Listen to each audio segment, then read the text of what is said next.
Hey everyone, it's Timid, and welcome to another another new tournament that I've gotten myself involved in, basically. So, Glenstorm Cup 2 has started up this month, and this is the first map for that. So, if you don't know if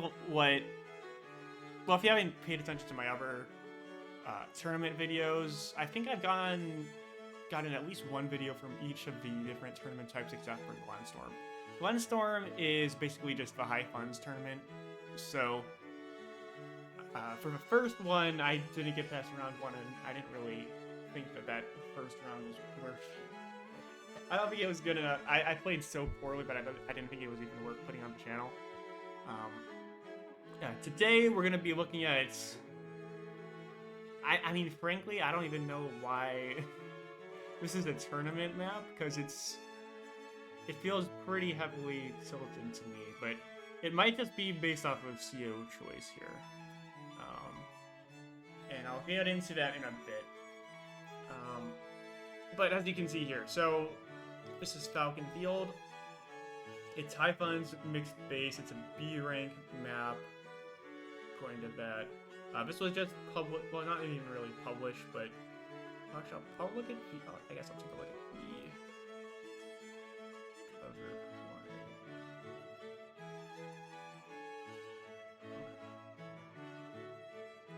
So this is the original. It looks like it was made in April of this year. Okay, so still very unbalanced, very much a new sort of map. What I like about this central area, actually,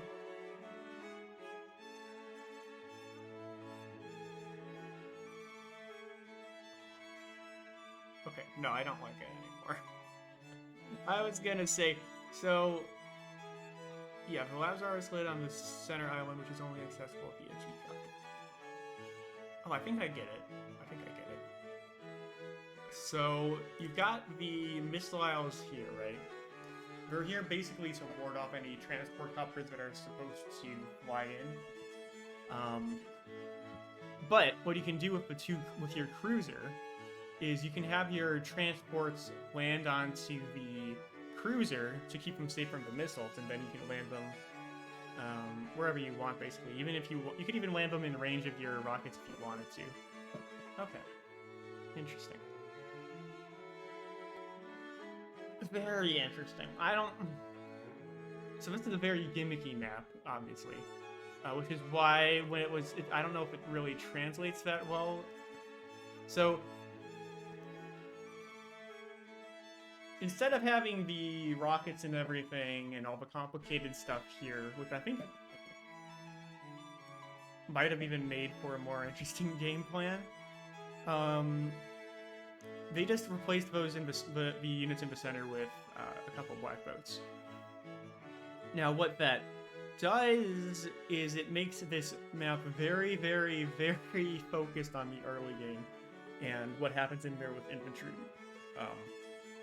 With infantry engagements, because you can get, like, each of these black boats can ferry 2 infantry at a time across this channel. You've got your bases right here, which can mass produce infantry. So you can already see how this is sort of turning into a shit show immediately. But I guess the good thing that you can do on this map, sort of, is I guess you could leave your black boat in the center here. It's just you're going to be more or less ceding the center area to your opponent if you do so. So it's probably better to just cover your base, your lab, and everything with your own infantry. Or at least have some in range to make sure that your opponent can't capture it for free. It is single comm tower, but I don't know. I feel like it really should. This map shouldn't last more than like 10 turns even. So I don't know how much the comm tower even matters. It's a bit too far away from the bases to actually come into play, I think. And yeah, I guess we can look at, so here's the tournament unit bans and CO bans. It's basically tier 4 plus Sasha. I don't know why they bothered putting Sasha in this as well. Because Sasha, I mean, I guess it's not like Sasha's busted on this map because you're gonna have plenty of money to do infantry stuff to begin with, so it's not like you're gaining all that much from her. But because the thing about Sasha is she's good against COs who have powers with long charge times. Like, she can be really busted on high funds even, because especially if you have higher fund totals, just because she could easily make, on a high fund map, she could easily make like 50k a turn, and that's enough to like completely drain your opponent's meter. So basically Sasha can, even more so than in standard games, she can very easily just lock down her opponent's meter that way. Let's see.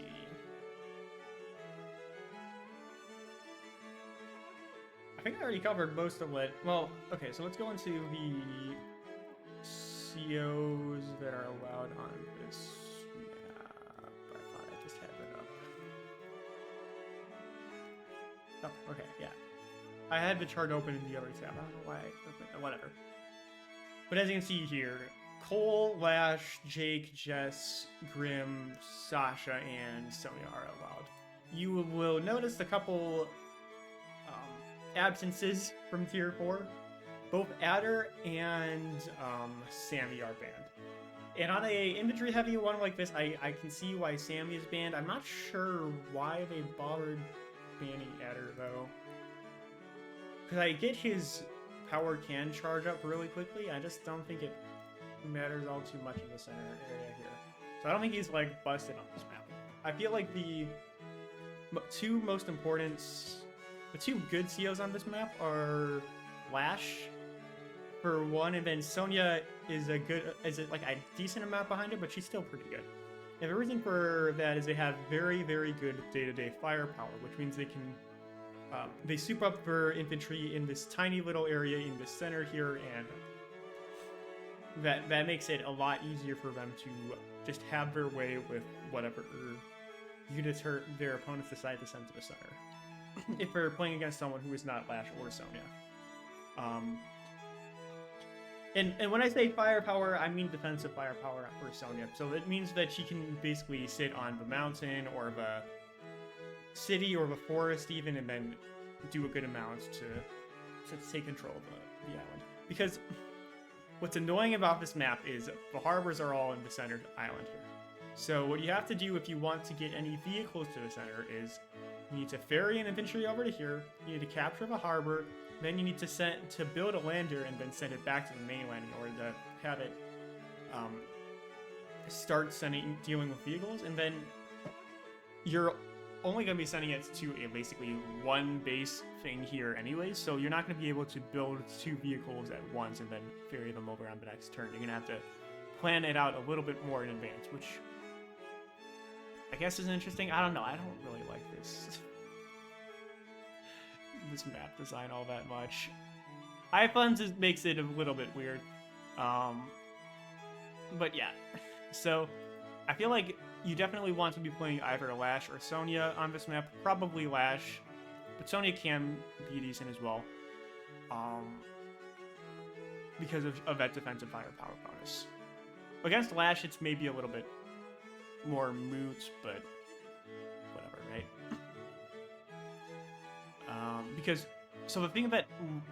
So Lash has slightly less firepower than Sonya, but she has it on player phase rather than on enemy phase. So she has it when she's attacking, in addition to when she's defending, whereas Sonya only has it when she's defending, and then she also has her bad luck on top of that, which makes it sort of difficult for her to guarantee kills. Which I don't know if it matters too much on this map, because it's just based off of black boats and infantry varying. So this is actually one of the few times in which I've actually done well with black boats. Okay, let's go ahead and get started with the actual replay real quick. This is going to be a pretty quick one. I'm not going to lie. So we're starting out with pretty basic infantry builds and black boat stuff going on here. As you can see here, he's starting off pretty quickly with the, very aggressively with the single infantry as well to begin with. So I obviously need to build my own, send in my own infantry to just make sure that he doesn't go for a cheeky lab capture turn 1. But yeah, and then everything else here is good to go basically. So as you can see here, I have finished capping these properties, and I have these infantry ready to go for next turn. So basically, the idea here for me is, well, the way that this map sort of is lining up for me is that I'm able to get a bunch of infantry out to the center of this next turn, and that's sort of why player 2 has a really good advantage here. It's actually only a 3%. That's what a map one now. So it's 3% STA here, which is actually surprising to me because, well, maybe it's because Lash has decent firepower, but that could be why. But as you can see here, I've already basically walled off his infantry in this area. So yeah, he's already threatening this plot with his infantry there. But as you can see here, I've already basically won. Just by being super aggressive with my infantry. And this is with Jess infantry as well. This just goes to show you how freaking ridiculous the STA is on this map. Right, so he goes for another couple of moves here before resigning. Right. So as you can see here, I only got like halfway through the Jess thing. But this map is just kind of dumb with the STA. I don't think I wasn't even trying to win at this point. It's like, oh, I guess I win. Because I'm like, okay, I need to vary my infantry in here. I may as well put them over here because that way I'm threatening this guy, threatening this capture, and then threatening this capture as well. So I've got 2 infantry there.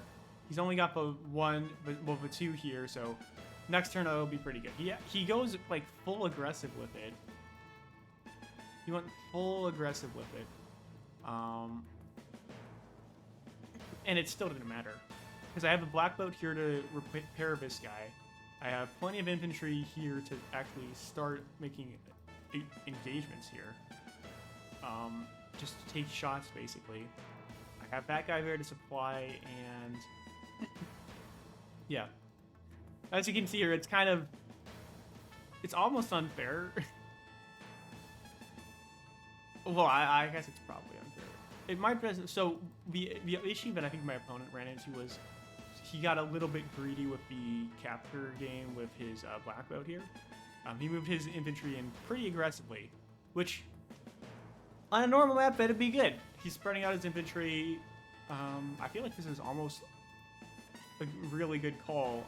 If you don't pay any attention to the fact that I'm coming up really close onto the center here. It's getting pretty ridiculous. And then because I have a black boat here, the infantry can't push through it. So it acts as a wall here, which is shielding my infantry back here, which allows him to just go for the capture. While my infantry in front is able to take the shot, take the hit, survive, even like get repair, and then he's even going to be able to attack and then get a repair next turn. Because I have this other guy here. So let's go back to the start of this match, right? Turn 1, he moves his black boat out and builds infantry. Turn 1 for me is I start capping and then I move the black boat to grab infantry. Turn 2 for him, he moves in his infantry and then builds more infantry. Turn 2 for me, I move in my infantry and build more infantry. But I also have these properties capped, whereas he hasn't done the same for his properties yet. Turn 3 for me, for him, he starts capping and then moves the black boat back. Turn 3 for me, I've got... I'm moving with my infantry, and then I move in just enough so that if I want to, I can double back. But either way, it's not like I would be losing anything by doing it a different way. I moved my infantry in just enough so that he can go for whatever caps he would need to. But this guy can't really cap anything. He wasn't able to cap anything by just sitting here, so I moved him like that. But I also have him there specifically so I can black vote with him. So that I can load him into black vote and send it to the center island if I want to. Whereas my opponent can't really do that, right? Because he would be interrupting his own cap in order to do that, then he'd be... And, like, he would have a good amount of units in the center here, of course, but, like, that doesn't really matter. And then I almost considered for him, like, ignoring this capture and then going for the lab capture, but I forgot that it's his lab, so... Yeah, his turn. So he opted to spread out his infantry a little bit more and go for more captures, which is not bad. He's spreading my infantry here as well a little bit, which isn't, like, bad. But the issue is I have 2 infantry that are able to load into this blackwood and move into the center here. He has 1 infantry on each of these blackwoods that he can maneuver into the center here on this next turn. So as you can see there, I just move him into the center, and then I have a crazy freaking unit advantage in the center here. I've outnumbered him 3-1 at this point. Actually, yeah, 3-1 at this point. So in response, he goes on the offensive to try and push through here, but it doesn't matter because I've got the blackwood here. It can just stay here. It can prevent these guys from doing anything. I can attack with all my infantry, weaken them so that they can't really push through here at all, and then boom, done. Now, I think what he could have done... Yeah, he could definitely have gone for the rockets this turn. And I think that would have been optimal for him. Because not only is he preventing me from going for the lab capture here, which what he opted for instead was a tank and a battlecopter. Which I'm not going to say isn't bad. Because what you're supposed to do here is basically do spam things from this base, spam battlecopter from this base, and then they will converge on this base and overwhelm it. Because you can only build like 1 tank or 1 battlecopter at a time, so you're gonna run out of just unit count stuff, and then you can't build enough stuff to take care of all of this, right? Like you can build 1 anti-air. You can build it. You need anti-air for the battlecopters. You need tanks for the tanks because the tanks from here will take out your anti-air. The battlecopters will take out your tanks, and because he's building two units here, 1 unit, you are at a significant unit count disadvantage here. So yeah, you're eventually going to get overwhelmed by this base, basically. Not that it matters because you can just go for the lab capture pretty quickly. And I think him spreading out his black boats, while it's an interesting move, I think it's would normally be good, but because of the situation in the center here, it just was an awful idea for him.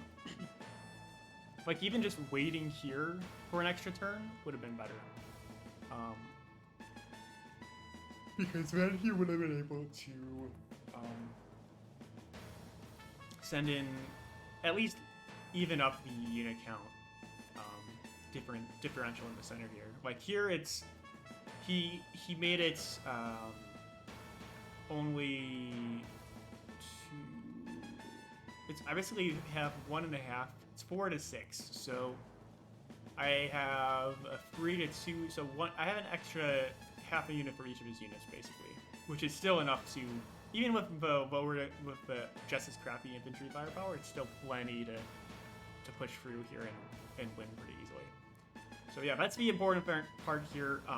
If you were playing Lash, I don't think it would have mattered, because this guy was attacking from a road, so that doesn't really matter. I would have maybe been less inclined to attack into this guy or into this guy, but again, it doesn't matter because I have Blackload walling off here. He can't kill me with this infantry here, so he has no chance to stop this lab capture at this point. So yeah, I was actually really surprised when I saw this. I'm like, oh, I guess I just win then. Cool. I don't think this is a very balanced map, but I might be wrong. Because it is only a 3% FTA. Player 1 can support his own port easily. Makes the lad black bow.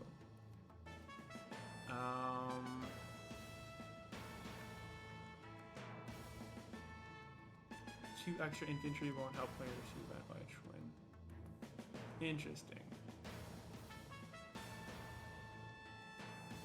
41.8, 29. So this is a like 4 days ago. This was very interesting because Lash, yeah, 30% to 58% with Lash, which is a bit crazy.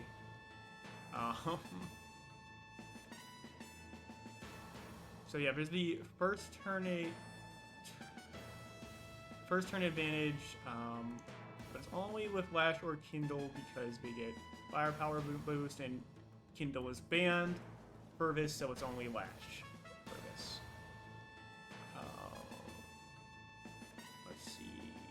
That's Buster. Both the Black Road and Copter.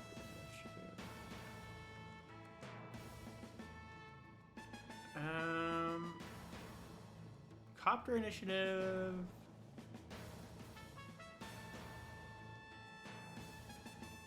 Is a bit weird to me. Because, I mean, I guess player 1 does have Copter initiative, technically. Because they have first turn, and then the Black Bows. They cannot play initial after can be greatly mitigated by land blocking the H2 Black Bow, which puts more emphasis on the fights in the corners. Ah, I see. I don't know about that. Basically, I feel like the double Black Bow is fun. Almost. Although, I don't know. This is a very fun HQ rush map, basically. And I was able to win it with Jess of all people, which is funny. Because it's an infantry HQ rush as well, so...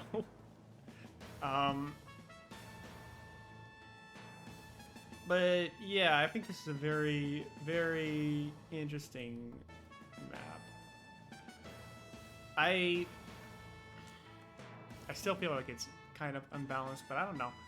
It might have just been that my opponent didn't play for Black Bows correctly, and that's what I fucked them up. But anyways, that was it for today's match. Next round is going to be... on this map here, it's multi-front drifting, and I believe this is basically just tier 2. So it's tier 2 ban list without Max, because Max is actually kind of goated on this map, I think. Just looking at the composition here, and then also checking the analysis, is Max has a crazy like 61% advantage here. Kindle is at 63, but she's also a tier lower, so it might be based off of that a little bit. But yeah, it's very flat, very open, which makes it pretty easy for Max to just go to town and ram through with his extra movement powers and stuff, which is why I think he's banned. This will be an interesting match. It's single comm tower, right? Yeah, single comm tower, single airport. I almost feel like Grit could do something on this map, but it might be a bit too big and spread out for him to actually be able to cover enough grounds for... Yeah, I think that's the issue for Grit, is it's just too big for him to cover everything. But we will see. My opponent in this match is pretty good. He's was it this one?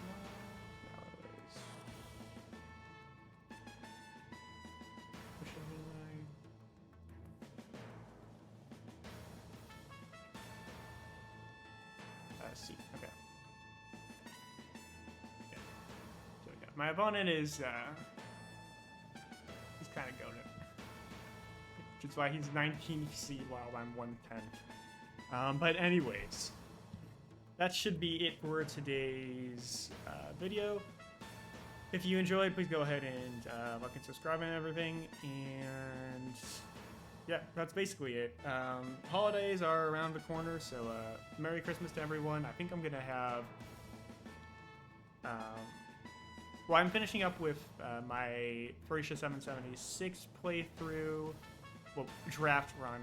You can take a look at that if you want, but I'm gonna be posting Endgame on Christmas, so if you want to check that out, I don't know if you're interested or not. Not that many people are interested in my Fire Emblem playthroughs, but which is why I don't really know if it matters too much, but whatever. Anyways, I will see you guys in the next one. I'm gonna be away from my setup for a couple weeks because I'm gonna be with family for the holiday season. So, if this does get played out, which it probably will in the next week or so, I'll be back. Basically, I'll be back for the new year. I'll be back for New Year. I might be putting out a couple of videos as well over the next week or so, but don't really expect all that much. And then, what was it? The Engageless playthrough I'm wrapping that up as well. So, but for Engage, for Fire Emblem Engage. So, I'll be able to wrap up with those two projects soon.